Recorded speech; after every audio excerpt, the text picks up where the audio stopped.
good evening. It's just past 6 o'clock on Saturday the 30th of July, and welcome to Wyke Regis TV Saturday evening news.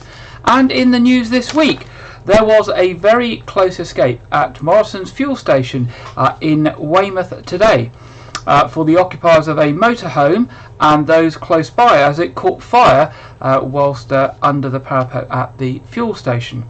We believe nobody was hurt. The fire brigade were on scene very quickly with 3 fire engines and dealt with the fire, but the camper van was badly damaged, and there was some damage to the canopy of the petrol station, and we don't know whether that will be reopening soon or not, but luckily we don't believe anyone was injured. Now, Dorset County Hospital is looking for volunteers to help shape and improve services for volunteers. Is looking for volunteers to help shape and improve services by acting as patient representatives on key projects, including patient safety and its site development plans. The Trust already seeks regular patient care and public feedback in a number of ways through its patient experience team and uses this to improve its services. But now DCH is looking for people who can spend a minimum of 4 hours a month to act as patient representatives and sit on various groups, as another way to make sure the views of patients and carers are considered throughout the development process. The Trust is currently looking for patient safety partners as part of a national scheme to improve patient safety across healthcare services, and patient representatives to join the Trust's Your Future Hospital programme, which sets out plans to develop clinical facilities on site, including a brand new emergency department and critical care unit. While these are voluntary roles, travel expenses can be paid, although some of the meetings will take place online. Now, for more information about the roles and how to apply, go to the Dorset County Hospital website at www.dchft.nhs.uk and look for patient and public voice partners. You can also call 01305 255 351 for more information. Now, as it increasingly focuses on making wide-ranging recommendations to better council services throughout the country, the Local Government and Social Care Ombudsman has directed more improvements to local councils in the South West in the past year than it ever has done before. Launched this week, the Ombudsman's annual review of complaints gives a concise overview of the state of local government complaints over the last year. The Ombudsman upheld 60% of complaints in the region, which is decreased from 63% last year. This year data also shows that most complaints are about children and education, accounting for 21% of complaints, and the fewest complaints are about benefits and taxation. And although the Ombudsman role is to remedy individual people's problems, it is increasingly looking at how it can make sweeping recommendations on the back of the complaints to help councils learn and improve services for everyone. Now, the specific statistics in Dorset are 63% of complaints made to the Ombudsman after investigation were upheld, and this equates to 20 complaints. And as a result of this, 8 service improvements were agreed between the Ombudsman and Dorset Council. The largest number of upheld complaints were in respect of special educational needs for children, with charging, planning and COVID-19 all coming an equal second. Now, Litter Free Dorset has partnered with Weymouth Town Council and Weymouth and Portland Marine Litter Project to launch a new initiative to reduce single-use plastic waste this summer. Weymouth now hosts a new toy library on the slipway next to the beach office on Weymouth Beach to encourage the reuse of beach toys and reduce the number of toys being left on the beach over the holiday season. Most toys are made of plastic, and it's estimated now that over 80% end up in landfill, incineration or in the oceans. Weymouth and Portland Marine Litter Project currently picks up around 100 kilograms of plastic waste every month, just from the coast around Weymouth and the Chesil Beach. Over time, these plastics deteriorate and fragment into microplastics, which are extremely difficult to remove from the marine environment, posing a risk to our own health and danger to marine life. Microplastics will remain in the environment forever and can cut, trap or be ingested by local birds, marine mammals and other animals. A toy library is just one thing that can be done at a local level to reduce the amounts of plastic ending up in the oceans. So join Litter Free Dorset, Weymouth Marine Litter Project and the Town Council in supporting the new toy library and the fun activities that are going on around it. Broken toys can also be returned to the toy library. These will be sorted and removed by Weymouth Town Council, who will manage the scheme on a day-to-day basis. Now, Dave Taylor, who's the co-founder of Weymouth and Portland Marine Litter Project, said, "We work with a specialist company using an innovative process to repurpose the hard-to-recycle plastics we collect, which are made into plastic board used to make furniture and other items. We will now add any broken plastic beach toys left in the new toy library to the list of items we collect, giving them a new lease of life and preventing more waste." So that's a brand new good service there for locals and holiday makers alike. Now, Weymouth Town Council is celebrating after receiving a Green Flag Award for Green Hill Gardens and Sandsfoot Gardens, which were named among 2,208 UK winners this week. The Keep Britain Tidy Award is the international quality mark for parks and green spaces and was announced during Love Parks Week that's run throughout this last week. After 2 years that have seen our parks and green spaces play a vital role for people through lockdowns as a place to relax, exercise and meet friends and family safely, the news that both Green Hill and Sunset Gardens have achieved the Green Flag Award for another year is testament to the hard work and dedication of the team that make these green spaces a great place for everyone to enjoy. The Green Flag Award scheme is managed by environmental charity Keep Britain Tidy under a licence from the Department of Levelling Up, Housing and Communities, and recognises and rewards well managed parks and green spaces, setting the benchmark standard for the management of green spaces across the United Kingdom and around the world. Now, residents and tourists to South West England this summer are being asked to help save lives together with South Western Ambulance Service NHS Foundation Trust and the region's 5 air ambulance charities. Latest data released by the ambulances reveals that in the last 6 years the Trust has responded to and provided a resuscitation attempt for over 21,000 patients following a cardiac arrest. 75% of these patients experienced a cardiac arrest at a private location such as a home or a holiday address. An out-of-hospital cardiac arrest is a medical emergency when a person's heart stops beating suddenly, causing them to fall unconscious and to stop breathing normally. Excuse me. Over the past 6 years, 65% of patients who experienced an out-of-hospital cardiac arrest received bystander CPR or chest compressions before the arrival of the first ambulance response. Together, the ambulance service and the 5 air ambulance organisations are encouraging residents and tourists to plan ahead to help save lives together this summer by knowing how to describe their exact location in a remote rural area using the app What 3 Words, spending 15 minutes to learn how to do CPR by visiting the SWAST FT Saving Lives Together website, and learning where the nearest defibrillator is to their home or holiday address by visiting the SWAST website. Now, Ollie Zorob, who's clinical lead for out-of-hospital cardiac arrest at the Ambulance Trust, said with a high proportion of cardiac arrest taking place at a private location, it will sadly mean that you're more likely to perform CPR on a loved one than you are on a stranger. We want to empower people this summer to know what to do should the worst happen, so you can help us to help you.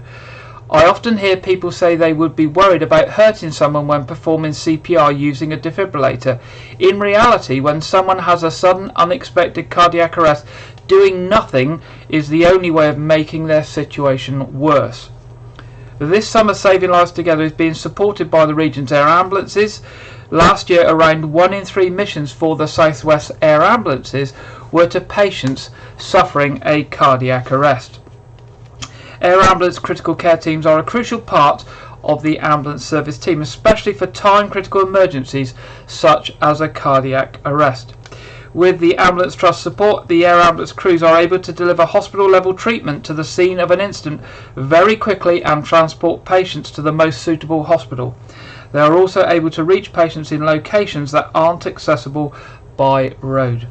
Now, in a life-threatening emergency, you're all reminded to dial 999 and to request an ambulance. So do learn CPR if you haven't. Do learn about defibrillators and where to find them this summer. Now, officers investigating a fatal road traffic collision from Dorset Police in Dorchester are appealing for witnesses for anyone with relevant dashcam footage to come forward. Dorset Police received a report at around 6:50 p.m.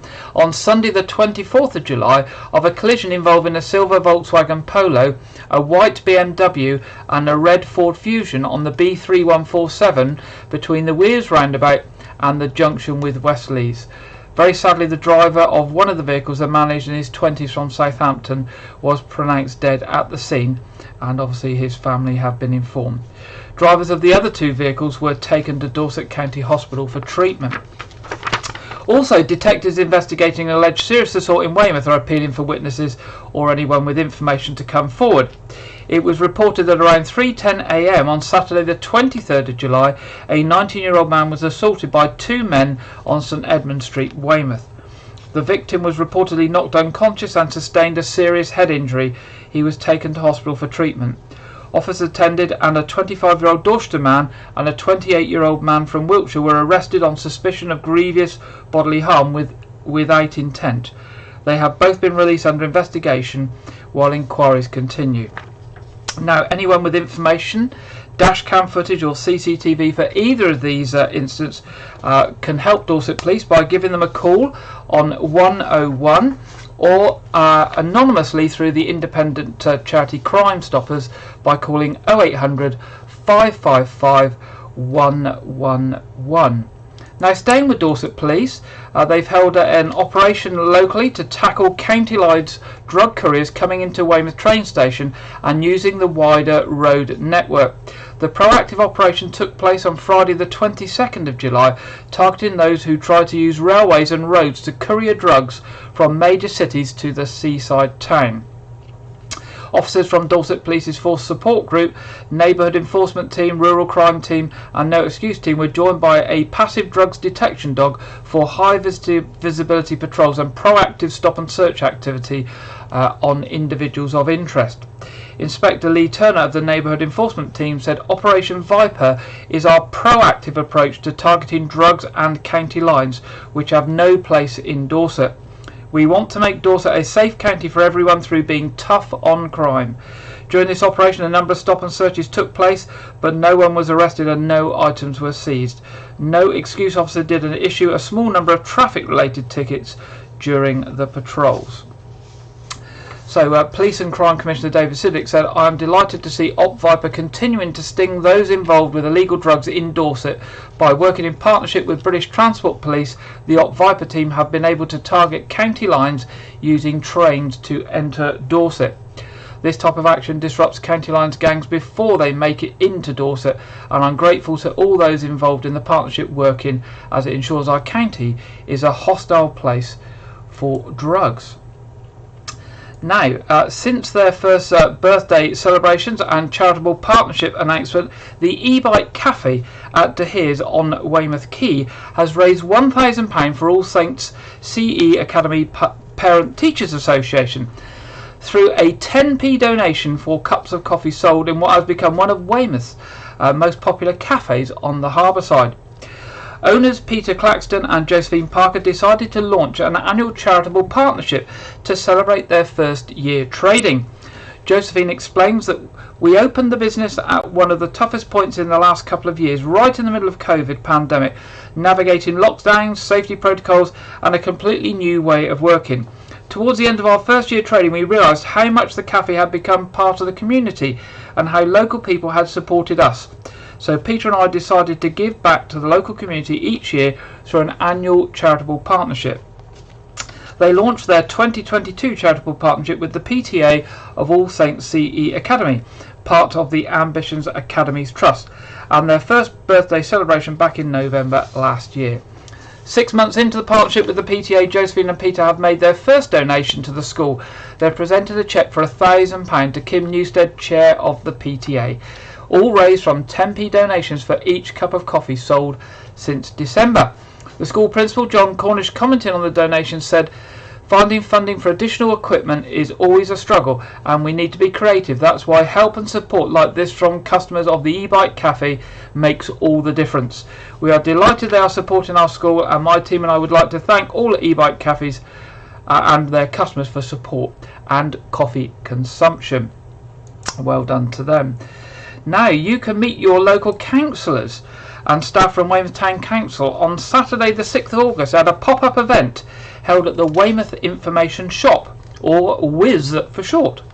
Meet Your Town Council runs from 10 AM to 2 PM and provides an opportunity to find out more about the work of the council and current projects, including the Tumbledown Community Project, the Neighbourhood Plan, and what's next for the Seafront Master Plan. There will be stands, information and interactive games on how to set a council budget. Join the team at the Wiz, located on St Mary Street, Weymouth Town Centre.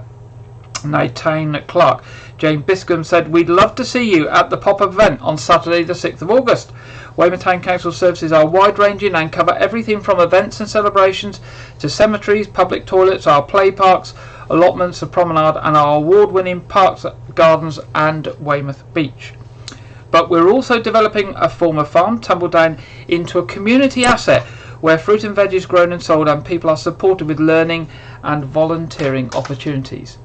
There will be free children's activities as well, so come along to the pop-up event anytime between 10 AM and 2 PM and find out more or ask questions about Weymouth Town Council services." Now, staying with Weymouth Town Council, and you'll all be aware, I'm sure, that it's 10 years since Weymouth took centre stage of the sailing events of the London 2012 Olympic and Paralympic Games, and a commemorative sculpture will be unveiled at a community event, and you can see the wonderful sculpture there on the screen. The unveiling will be carried out by the Mayor, Councillor Anne Weaving, at 12 PM on Friday the 5th of August at the Nose Gardens. Ambassadors and torchbearers from London 2012 still living in and around Weymouth are encouraged to attend the event. Weymouth Town Council worked with the Dorset-based arts development company to help commission artist Brendan Merlis to create the sculpture. The unique design features a boat styled on the one used by Ben Ainsley, in which he won gold for Team GB at the Games. Ben is one of the most successful sailors in Olympic history, winning medals at 5 consecutive Olympics from 1996 to London 2012. The sculpture features numbers and symbols inspired by the number of participants in the Games, that's 380, the countries competing, 63, and the 5 medals won by Team GB in the sailing events. Portland stone has also been used to create 6 waves representing 6 continents. As well as the unveiling, a community event has been organised by Weymouth Town Council, and people are encouraged to come along, bring a picnic and enjoy a host of free activities between 11 AM and 3 PM. These include children's mini Olympic races, face painting, pebble painting and a mini nature trail, and live music. Now, there's less than a week to go until the start, well, in fact it's only a couple of days to go until the start of Weymouth's summer season of fireworks. The 3 displays will be taking place on Weymouth Seafront on the 1st of August, the 15th of August and the 29th of August, all at 9:30 PM. And good news for those like myself who are dog owners or who don't like loud bangs, the displays on the 1st and the 15th of August will be the lower noise displays that were trialled last year. So that's 9:30 on the 1st of August, 15th of August and 29th of August on Weymouth Seafront. And finally, in our headlines tonight, community radio station Keep 106 celebrated its 4th birthday on Thursday this week, the 28th of July. And we would like to wish the station and all the volunteers who work so hard to provide this truly local service a very happy birthday and a big thank you, and encourage them to keep up the good work that they do for the communities in Dorset and Weymouth and across the south coast. Don't forget, of course, you can receive Keep 106 on your radios on 106.3 FM, via the web on www.keep106.com or on your smart device. You know, that device with the name, if you mention it, it turns on and does things. So I'm not going to mention it because I do have one in the studio with me, and I have mentioned it before and it then starts doing all weird things. But your smart device, we will say. And that's tonight's headlines. Now, this week, regular contributor Janet Hall has been finding out about Enid Blyton. I'm sure if you're of a certain age, like myself, you'll be very familiar with Enid Blyton and her children's books. Very, very popular. In fact, one of the most popular authors ever. Now, you may not have known that she had quite a few links with Dorset. And as we mark 125 years since her birth, Janet has been looking into those links with Dorset. And actually, when I looked at this report earlier today, I actually learned quite a lot of things I didn't know about Enid Blyton. So I hope you will find Janet's piece tonight interesting.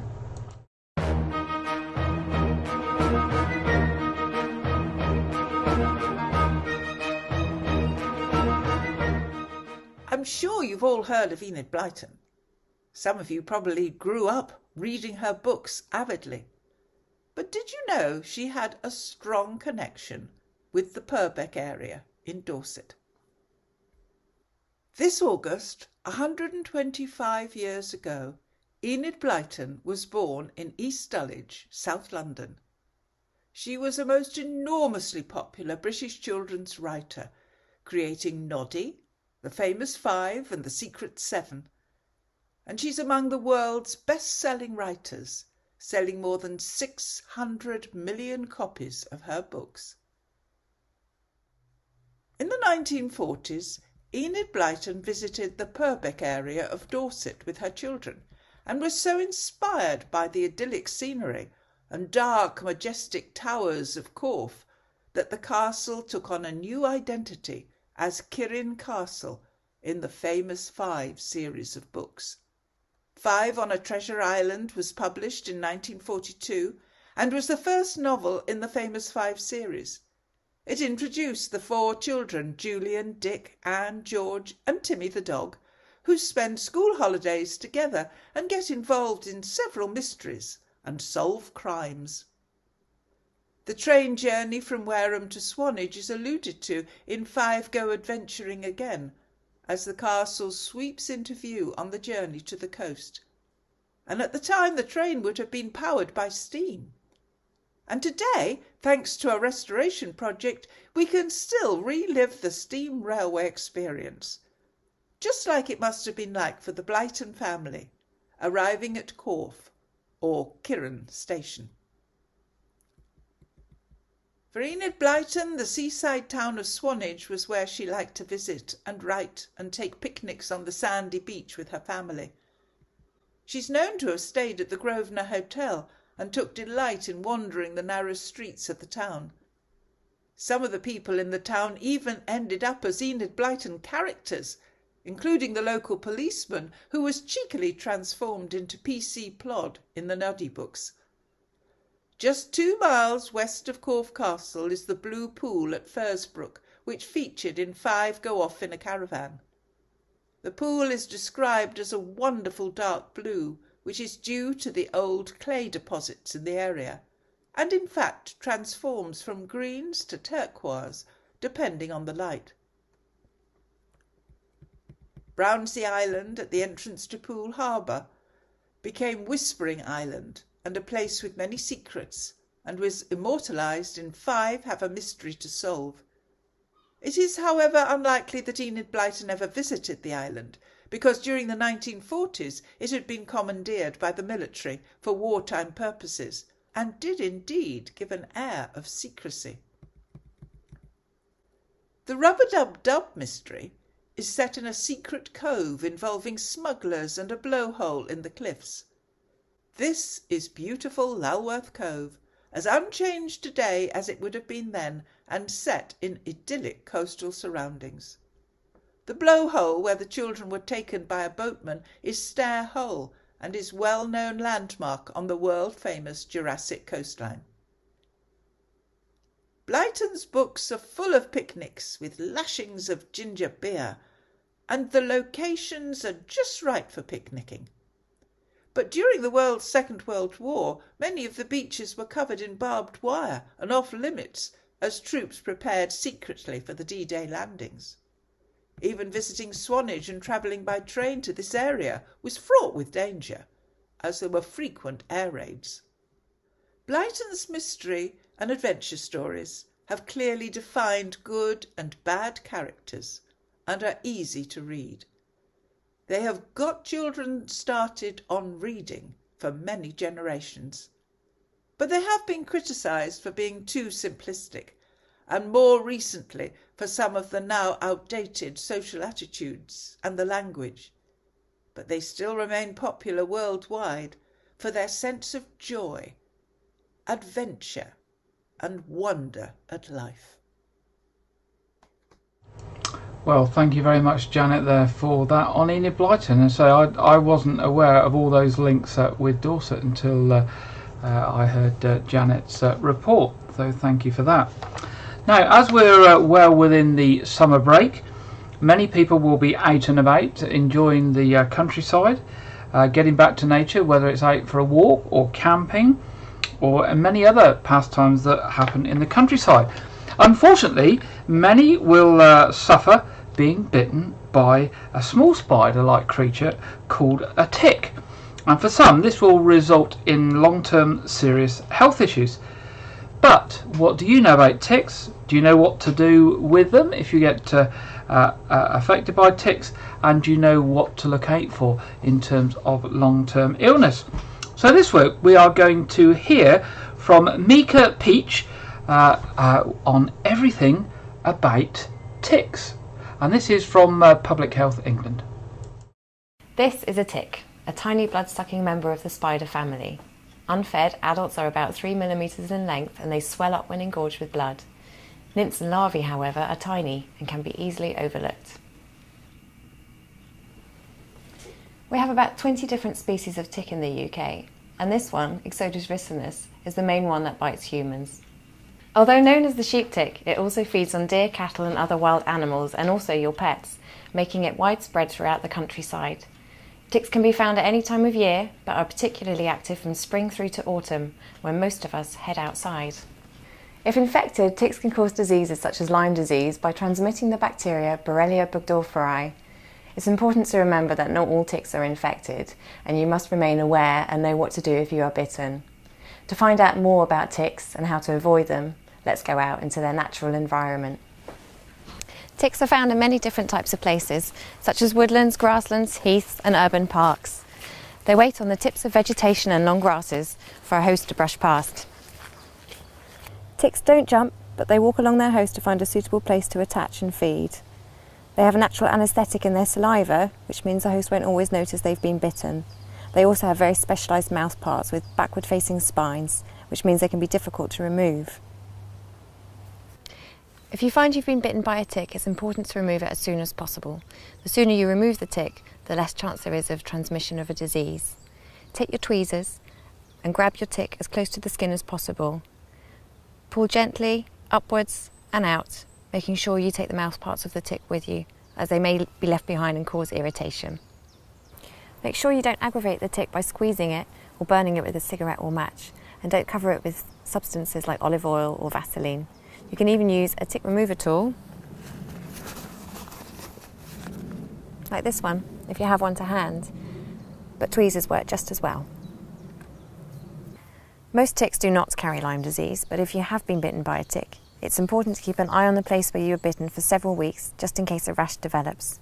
This could be a symptom of Lyme disease, and you should consult your doctor, giving details of when and where you were bitten by a tick. Symptoms of Lyme disease can include a slowly expanding circular reddish rash, flu-like feeling, fatigue, muscle and joint pain. Untreated, it can be serious, but it can be treated with antibiotics. Make sure to go and see your GP if you start feeling unwell and tell him you've participated in outdoor activities. There are simple steps you can take to protect yourself from any unwanted passengers.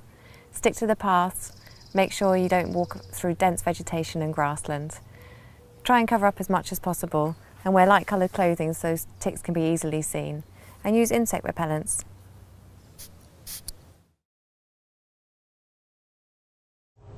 There we go, and thank you very much to Mika from Public Health England for that. And having had quite a few experiences with ticks, fortunately not myself, but as a scout leader with scout camping, and a lot of the youngsters getting ticks, and knowing a couple of people who've actually got Lyme's disease, it's well worth being careful with the ticks. Now we come to that part in our programme where it's time for going over to Andrew Wright for this week's film review. So we go over to Andrew now. Welcome to Wyke Regis TV film review and preview. I'm Andrew Wright.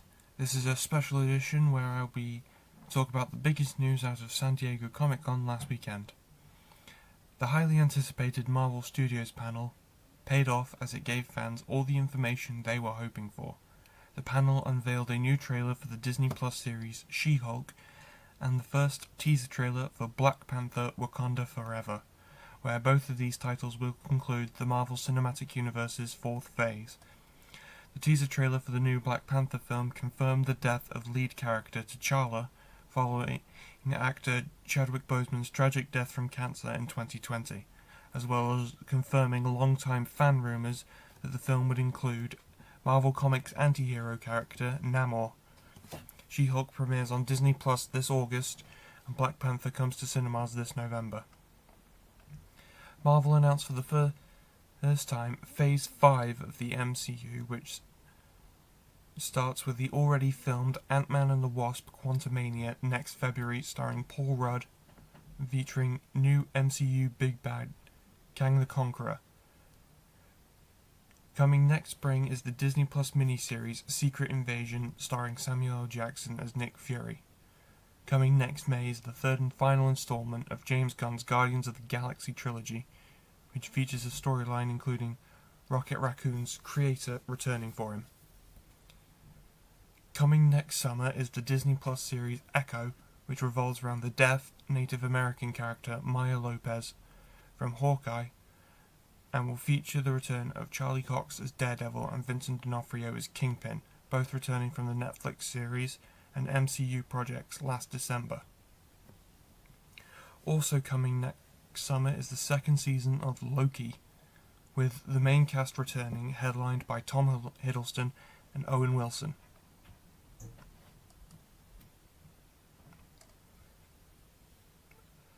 Coming to cinemas next July is the movie The Marvels, a sequel to 2019's Captain Marvel, and features the return of Brie Larson and Samuel L. Jackson, as well as WandaVision's Teyonah Parris and Miss Marvel's Iman Vellani.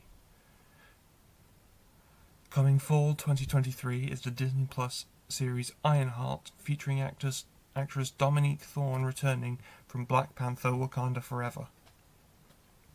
Coming to cinemas November 2023 is Blade, starring Mahershala Ali as the titular hero, taking over the role from Wesley Snipes, who played the role in the Blade trilogy from 1998 to 2004. Coming to Disney Plus in the winter season of 2023 to 2024 is the series Agatha: Coven of Chaos, with Kathryn Hahn returning as a character from WandaVision. Coming to Disney Plus in spring 2024 is the 18-episode series Daredevil: Born Again, an MCU continuation of Netflix's Daredevil series, and is confirmed to feature the return of Charlie Cox and Vincent D'Onofrio. Coming to cinemas in May 2024 is Captain America: New World Order, a sequel to the Disney Plus miniseries Falcon and the Winter Soldier, and features Anthony Mackie returning from previous MCU movies and will be his first full outing as Captain America. The conclusion of Phase 5 is Thunderbolts, coming to cinemas in July 2024, and is essentially the Marvel equivalent of the Suicide Squad. Phase 6 was also revealed, with 3 major titles being revealed. Marvel's long-in-the-works Fantastic Four reboot coming in November 2024, which will not be an origin story, as well as the next 2 Avengers films, which will be The Kang Dynasty, coming in May 2025, and will be directed by Shang-Chi's Destin Daniel Cretton, and the long-rumoured Secret Wars, coming November 2025. Phases 4 to 6 will be classed as the Multiverse Saga. Last weekend, DC revealed the trailer for Shazam! Fury of the Gods, the sequel to 2019's Shazam, and new footage for DC's Black Adam. Shazam! Fury of the Gods features the return of Zachary Levi as well as most of the cast from the first film, with the introduction of Helen Mirren and Lucy Liu as the film's villains. Black Adam comes to cinemas this October, followed by Shazam this December. That's all I have for this week, but be sure to check back next week where I will talk about Prey and Bullet Train. Now back to Gary in the studio. Thank you, Andrew. And Andrew mentioned there Shazam! Fury of the Gods, and we've got that latest trailer for you now. I'm an idiot. It's showtime! I don't deserve these powers, if I'm being honest. Like, what am I even contributing? Ow!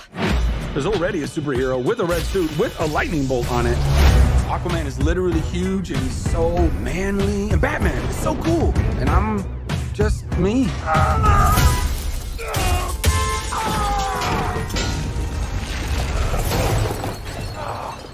I feel like a fraud. It doesn't matter. Anyway, the wizard gave me superpowers. And then everybody got superpowers. Where's everyone going? To fight crime? Okay. Now everyone's kind of like doing their own thing, and I'm the only one trying to keep it together. You understand I'm a pediatrician, right? Come on! Now let's get down to business. Listen to me, Billy. The fate of your world depends on it. The daughters of Atlas are coming for you. Children stole the power of all the gods. This is very personal, Billy. Look, I might not have as much experience as you, because I'm not super old like you. But I've seen all of the Fast and the Furious movies, lady. It's all about family! Family! Guys, that was a signal! Introducing the star of our show. His name is Shazam! Now let's get down to business. Your world will not survive this. I don't know how we fight powers like this. You think I know how to fix this, dude, but I really don't. Billy, everyone can be worthy. Let's give it a chance. Now go fight for your family. Go fight for the world. Hurry, step right up. You wouldn't want to be anywhere else in the world right now. I just threw a truck at a dragon. I love my life. Let's get down to business. Let's get down to business. There we go. That's Shazam! Fury of the Gods, out later this year. And now it's time in the programme for the national weather forecast, and this week we go over to the Met Office and we're joined by Alex Birkhill. Hello, very good day to you and welcome to the latest weather update from the Met Office. We do have some wet weather on its way as we go through this weekend. As we go through the end of the day on Saturday then, still some outbreaks of rain across parts of Wales and northern England. Quite a bit of cloud here too. Elsewhere some clear skies, so some fine sunshine to end the day across parts of Scotland and also the southeast of England. And temperatures not falling particularly low again. It could be even warmer than on Friday night for some. But notice this swathe of wet weather that's then pushing in from the west as we go through the early hours of Sunday. That's due to this frontal wave that's set to make its way eastwards across the country and could bring some persistent rain across central parts and perhaps southern areas too. It's possible that the far south of the UK will avoid the rain, so not getting much if any here, and also across parts of Scotland and maybe Northern Ireland it is looking like a drier day than on Saturday. As we head into next week then, and some changeable weather's on the cards, but I think the worst of the rain's going to be towards the north, whilst further south it's likely to stay drier and warmer. Remember, wherever you are, you can keep up to date with the full forecast on both the Met Office website, our app, and of course all of our social media channels. I'll see you later. Thank you very much, Alex there. And the local outlook for this coming week basically ties in with what Alex said. We're probably going to miss most of the rain down here on the south coast. We may get some tomorrow, but it's just depends how close to the coast it comes or how northward it comes, and more likely to get it further inland than we are actually on the coast, but we can actually do with a bit of rain. But it's certainly going to be mild this week, and sunny spells and changeable. Very unlikely to get any rain after tomorrow, but hopefully we'll get some rain soon. Now, what's on and what's on coming up in the Weymouth Pavilion this week and the next couple of weeks. Tomorrow, 31st of July, Take That Greatest Hits. 3rd of August, Spice Forever, Spice Girls tribute. 4th of August, Rabbit Rabbit, Chaz and Dave tribute. 7th of August, Bon Jovi Experience. 10th of August, The Dolly Show, a Dolly Parton tribute. And the 11th of August, The Wall of Floyd. More details on the Pavilion website, weymouthpavilion.com, or by phoning the box office on 01305 783 225. The next thing at the Nose Fort is the 9th of August at 6:45. That's Munch Mission, Brave Bold Drama, perfect activity for you and your children. It's an interactive theatre experience. Sounds fun actually, so do look at the Nose website for more information on that. Something to take the whole family to in August. 15th of August, they've got Jazz Rock and Roll Blues Session and Robbie McIntosh Band, plus special guests Mickey B and The Night. Now there's a couple of things coming up this week for younger children through Arts Reach. On Monday there's an Acting Up Children's Theatre Workshop in Martinstown Village Hall. That's Monday the 1st of August, 2 p.m. to 4:30. And it features an afternoon with Rowan Gotobed, who played Sirius Black in the film Harry Potter and the Deathly Hallows. And it's about basically a series of team building games and theatrical improvisation activities there at Martinstown Village Hall, 2 p.m. to 4:30. Places are £6, and to book a place phone 01305 889 738. And on Tuesday there's Dance of the Dandelion and Butterflies. That's at Sturminster Newton Exchange. Again, it's another Arts Reach thing. Spend a fun morning with puppeteer Anna Shields and create beautiful tissue paper butterflies and giant dandelion flowers. In the afternoon, James Bamford of Project Dance, who's involved with the English National Ballet Youth Company, will lead you in creating a devised dance piece using your butterfly and dandelion props. The day will end with a mini performance for parents and guardians. So that's 10:30 to 3 p.m. Sturminster Newton Exchange. Places are £10 and suitable for 6+. To book a place, it's 01258 475 137. Now, if churches are your thing, regular services tomorrow are All Saints Church in Wyke, 8 o'clock. For communion, 9:30 for communion, and 11 o'clock at St Edmund's Church at Lanehouse. Our other programmes, of course, our regular Saturday evening quiz will be on this evening in about 3/4 of an hour now at 7:30, and you are all welcome to join that. The feed will go up at 7:15. Looking at traffic and travel, roadworks this week, Chickle Road, Markham Avenue and Dennis Road. There's going to be works there around those junctions, and there will be traffic control, so delays are possible. Other works in Baycliffe Road, Perth Road, Highland Road, Devon Road, Hardwick Street, Park Street, Kirtleton Avenue, Green Hill, Moorside Close, Bodkin Lane, Dorset Road and Chaffinch Close. Now, the other big news on traffic and travel this weekend, of course, is the rail strikes affecting GWR services today and the likely knock-on effect to services tomorrow. And there are no notified engineering works affecting either GWR or SWR services from Weymouth for this weekend and the coming week, but obviously that strike will have a knock-on effect for the rest of this weekend. Well, that brings us to the end of tonight's programme. I hope you might join us for our quiz at 7:30. And of course, if you're going out in the countryside, remember those ticks and keeping safe. If you've got any stories for us, any events or any news, do send it in to us, either for myself, Janet or Andrew. The email for all of us is news@Wyke Regis TV, and we will be pleased to receive anything from you. Now, that's all we've got for you this week. We'll be back again next week at 6 o'clock. We hope you have a wonderful weekend and a good week ahead, and we look forward to you joining us next Saturday at 6 o'clock. Good night.